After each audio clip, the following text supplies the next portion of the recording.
Alright, tonight we got part 3 of my CD collection. Hope everyone's doing good, enjoying this cold weather. Uh, Without further ado, here we go. Alright, first up we got The Roots' 2010 album, How I Got Over.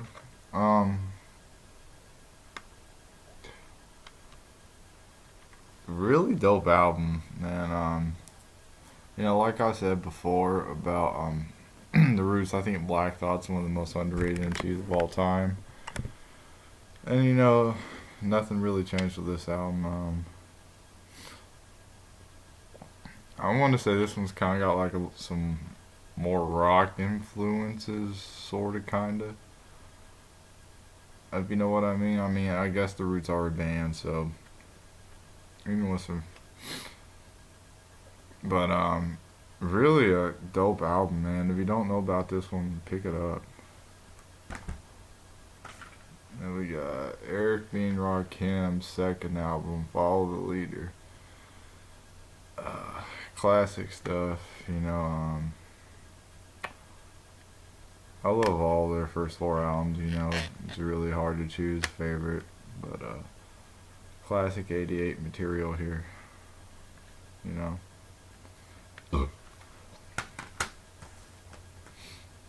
And then we got one a lot of people might not know about, Nate Dogg's first solo album. Originally came out in '98. G-Funk Classics Volume 1 and 2. It's a 2-album set. A lot of this was recorded back when Nate Dogg was signed to Death Row, but his album never came out, unfortunately. Death Row was kind of infamous for all kinds of albums that never really came to fruition, so it was always like what could have been. But if you're a fan of Nate Dogg and just his singing, his hooks in general, I definitely recommend this album. I love this album. It's a great party album. I would throw this in on any party. You got some party jams, some gangster joints, and then you got some more soulful songs on here. But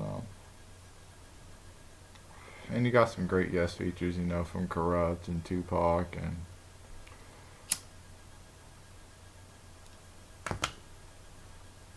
some lesser known people.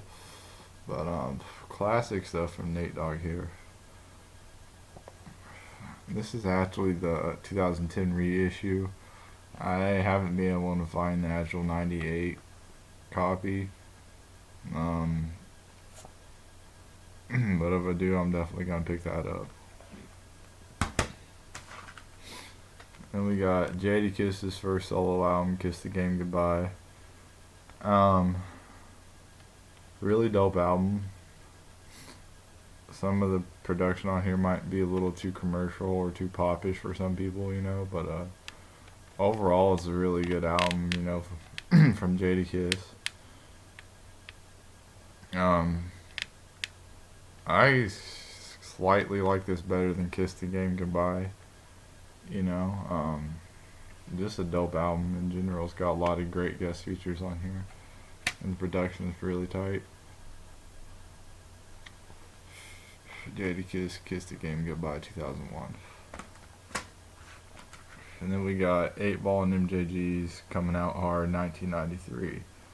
A very underrated Down South classic, in my opinion. My favorite album by them.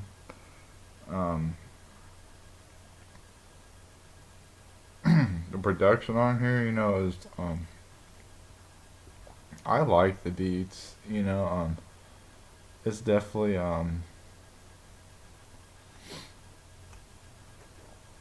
how do I want to say it? Well,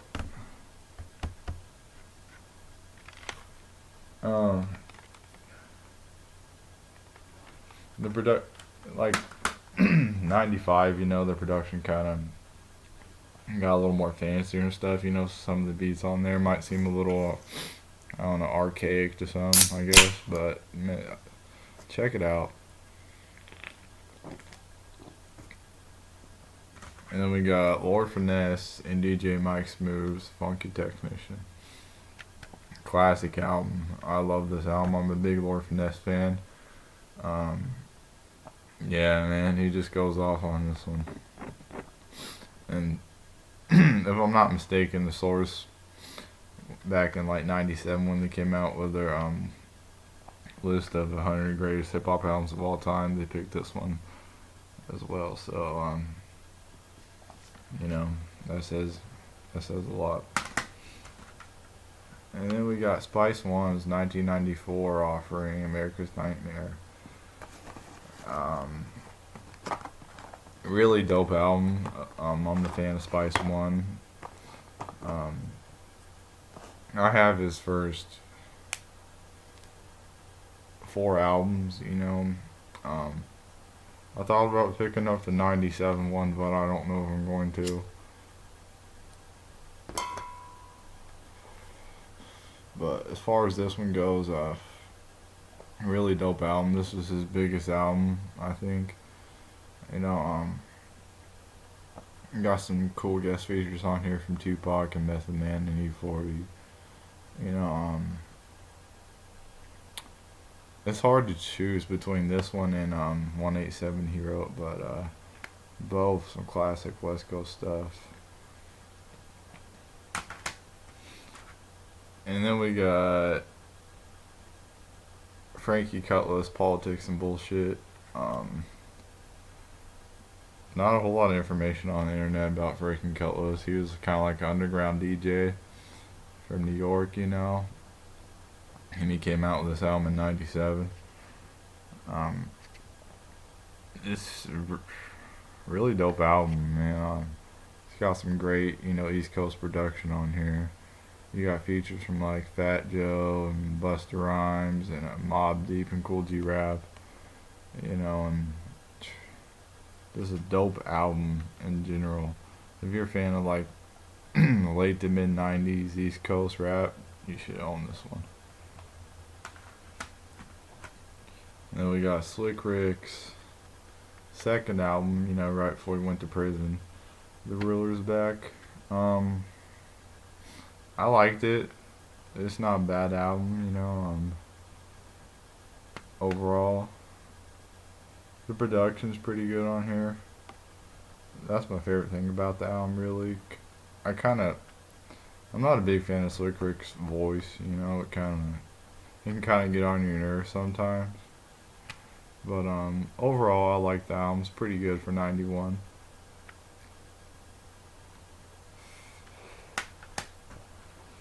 And I got Jay-Z's third album, Volume 2, Hard Knock Life. Everybody should know about this album. You know, it's his biggest selling album. You know, it's got some of his biggest hits to date. You know, it's a really dope album. You know, from Jay-Z. I'm not the world's biggest Jay-Z fan, but this album's pretty dope. And we got The Games. Fourth album, Jesus Piece. A lot of people hated on this album when it first came out, you know, but I think it's pretty good. Not bad by any means. I really like the production on a lot of the songs on here. You know, I think The Game's whole catalog is really kind of underrated in my opinion. But dope album from The Game. Kind of underrated album too. And then we got Fat Joe's fifth album, Loyalty, 2002. I like this album. Pretty good album from Fat Joe. Kind of a continuation of his previous album, Jealous One's Envy, Part 2, 2001, you know. As far as like the production goes, you know. I think he got some production by Trackmasters and stuff like that.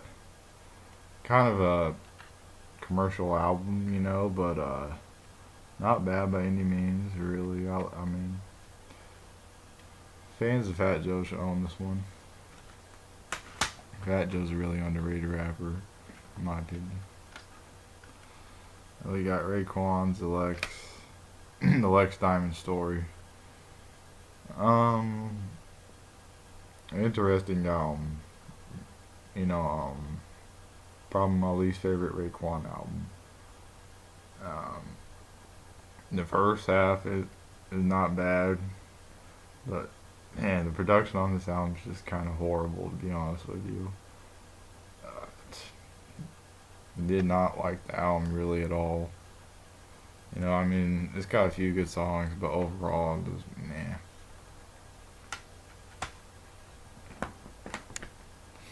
We got The Firm, um, self-titled album, The Firm album. Nas, Foxy Brown, AZ, and Nature. It was kind of funny. I think or not AZ, but Nature was kicked out of the group right before this album came out. They show him on the front cover, but on the back, he's missing, and he's even inside the booklet too. But overall, it was not a bad album. It was really hated on back in '97 when it first came out, but it's pretty dope. You got some pretty good songs on here.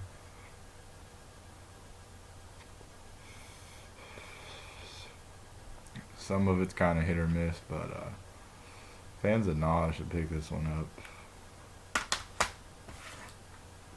And we got the Wu-Tang Clan's third album, The W, 2000.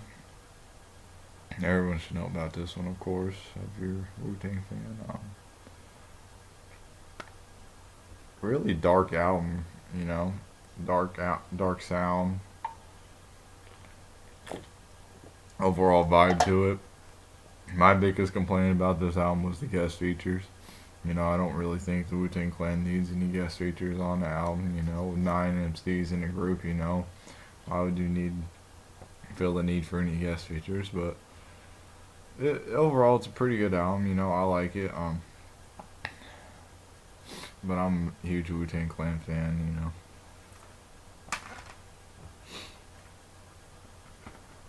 And we got one of my favorite albums from my childhood, or just growing up. Back in high school, I loved the fuck out of this album. Tribe Called Quest's Midnight Marauders. Classic stuff, This is a great album to just play at night, when you're chilling.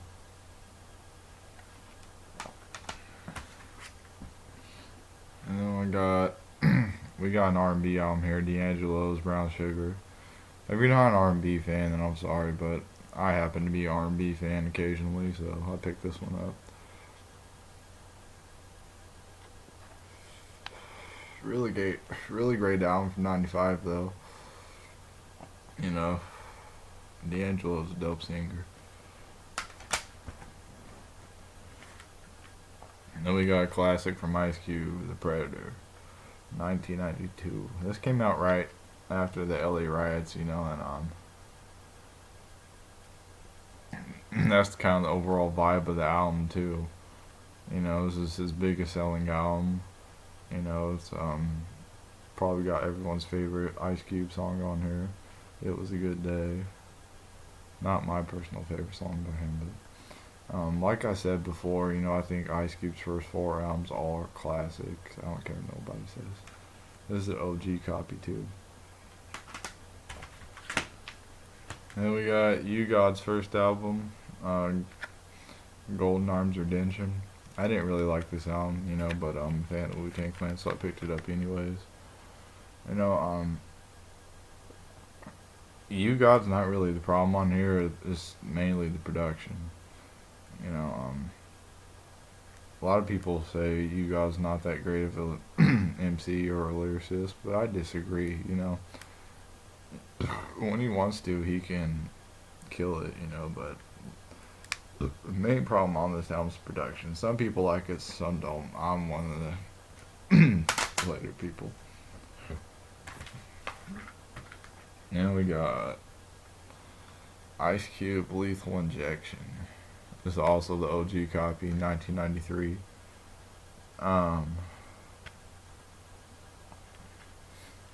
It's kind of got more of the G-Funk vibe to him on this one, but classic.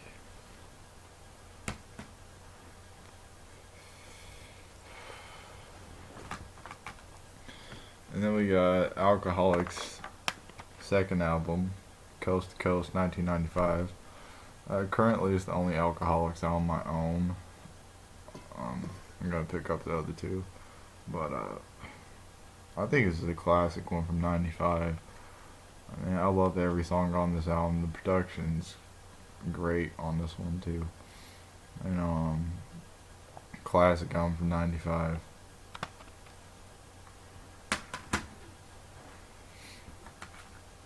Then we got Exhibit's first album, At the Speed of Life. This is back when Exhibit, man, was really in his prime. Fans of Exhibit nowadays, probably know him from TV and movies and stuff. But if you never heard any of his '90s stuff, it probably really surprised you how good it was. It's not like any of his more recent albums, man. Exhibit's West Coast MC, but this album's kind of got like a New York vibe to it. The beats do. You even got guest features from Hurricane G, which I believe is Redman's cousin or something. I could be wrong about that, but she's a pretty dope MC herself. And we got NWA's second album, controversial title, Niggas for Life. Man, this shit sounds like the sound of the apocalypse type stuff, I read in an interview a Big Boy from Outkast said if he could pick an album to play on, to play if he was on an island all by himself, he'd pick this one, interesting pick, but dope album, classic stuff. Dr. Dre produced the whole thing, this is not like the production from Dr. Dre most everyone's used to, but great album from here. NWA, classic stuff from '91. Then we got my favorite Heavy D and the Boys album, Blue Funk. You got some production from Pete Rock on here. Pete Rock is a cousin of Heavy D. Actually, a lot of people don't know that, I guess. Classic album from '92. One of my favorite albums of all time.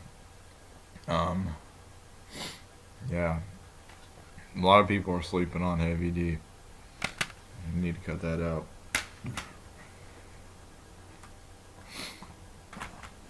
And then we got Compton's Most Wanted's third album, I believe. Music to Drive By, 1992. A lot of people probably know this album for the song Who Took Me Under, which is also on the Menace to Society soundtrack. But dope album by Compton's Most Wanted. My favorite songs on here is In Too Deep with Scarface. Really great track. Then we got Ice-T's third album, Freedom of Speech, Just Watch What You Say, 1989. You got a lot more political stuff from Ice-T on this album. This is kind of when,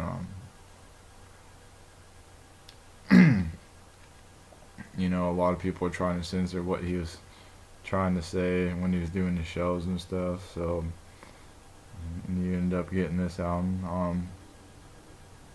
Dope album by Ice-T, Pretty good album. Not quite a classic in my opinion, but good album. And we got E40's A Hall of Game. Back in the day when I first heard this album, I really loved it. It's probably my favorite E40 album. Going back, it's another one of those albums I really loved when I first heard, but now that I'm a couple years old, couple years older, just not quite as good as when I first heard it, but really good album from E40, and really slept on album from the West Coast. E40, The Hall of Game, 1996. And we got Nas' second album, It Was Written. Classic stuff from Nas. His second best album. I don't care what anybody says. Yeah. And we got Ghostface's first album, Iron Man. Man, nobody could really touch the Wu-Tang Clan in the early to mid 90s, They were just releasing classics left and right, and same goes with this album. I like this one better than Supreme Clientele.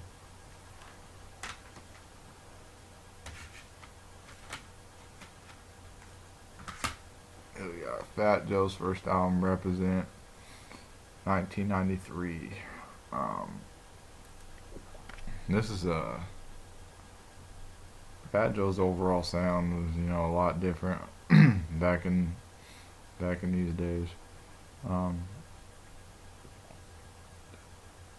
It's got a lot of production from DITC on here, from Lord Finesse and Showbiz and the Beatnuts and Diamond D, of course. Really dope album from '93. Underrated album in my opinion.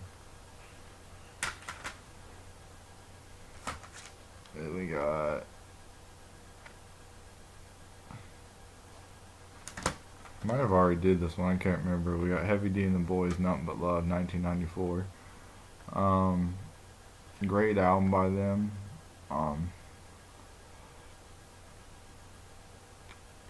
Just more dope stuff from Heavy D. My favorite song off this one was Black Coffee. But great album from '94.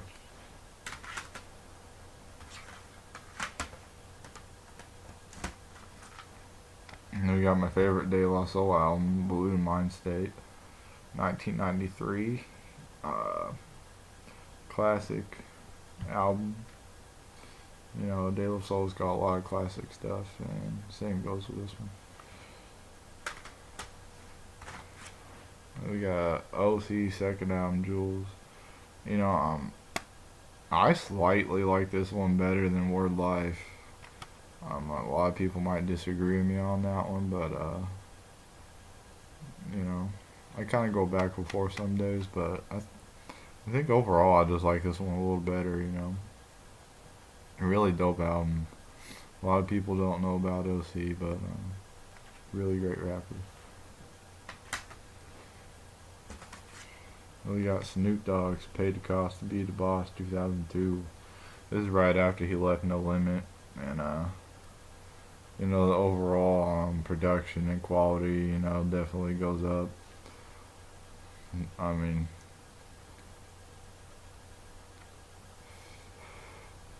no diss towards No Limit or anything, but yeah. Another one of those albums I really liked as a kid, and I still do to this day. It's a pretty dope album from Snoop Dogg. One of my favorite albums by him, actually.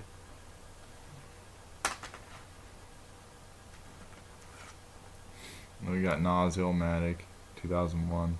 Everybody should know about this one. I'm not gonna say much about that one. Tupac, Me Against the World, 1995. I'm not gonna say much about that one either. everyone should already know. We got Boogie Down Productions, second album after Scott La Rock passed away. By All Means Necessary, 1988. Some classic 80s rap here. It's a classic album, and I'm not really sure what the other members of Boogie Down Productions did or who they were.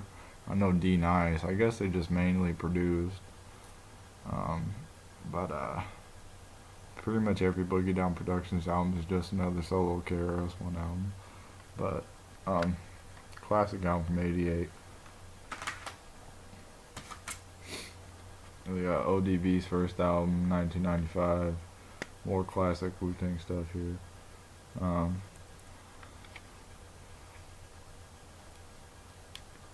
ODB's obviously not known for being the lyricist of the group, but it shouldn't take away from this album at all, you know. Pretty much all the first solo Wu-Tang albums are basically just another Wu-Tang Clan album, you know, because they all guest features on all their solo records anyway, so. Then we got my favorite album from Pete Rock and CL Smooth, Main Ingredient. I'm a huge fan of Pete Rock as a producer, and this is my favorite produced album by him, man. It's classic stuff from 1994. Man, I think in CL Smooth, man, he's a beast on the mic. A lot of people are sleeping on him. You know, he doesn't get nearly enough recognition as he deserves.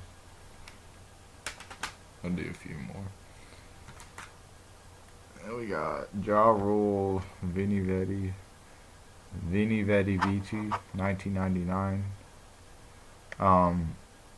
I really like this album, you know. A lot of people hate Ja Rule, which is understandable, but if you're gonna get any Ja Rule album, I'll pick this one up, you know. This is his hardest album by far, you know, and really good album from '99 actually, you know. I play this album a lot.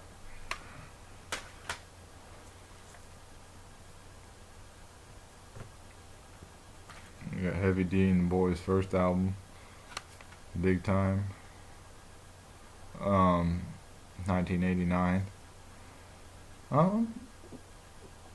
It's old, and and definitely sounds like it, you know, but it's good, you know. You got some good songs on here, you know.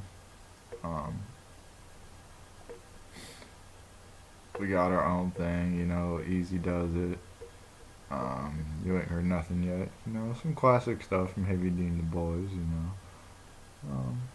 Pick it up.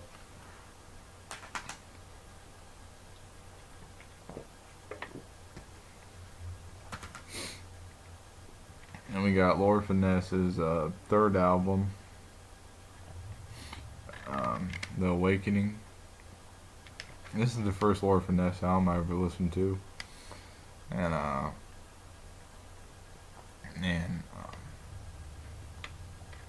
if you don't know about Lord Finesse, man, you're sleeping. He's a great producer. I mean, I think he produces all the stuff on here too. You know, I could be wrong about a few tracks, but some dope stuff from Lord Finesse in '95. Really good album. Only complaint about this album is probably got too many skits, you know, but some classic stuff here.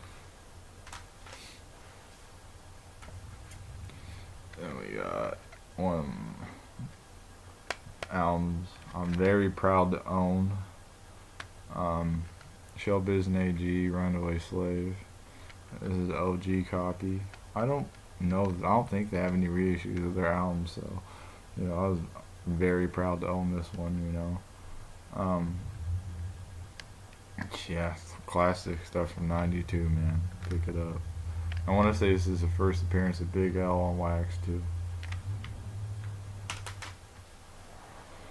Alright, we'll do one more.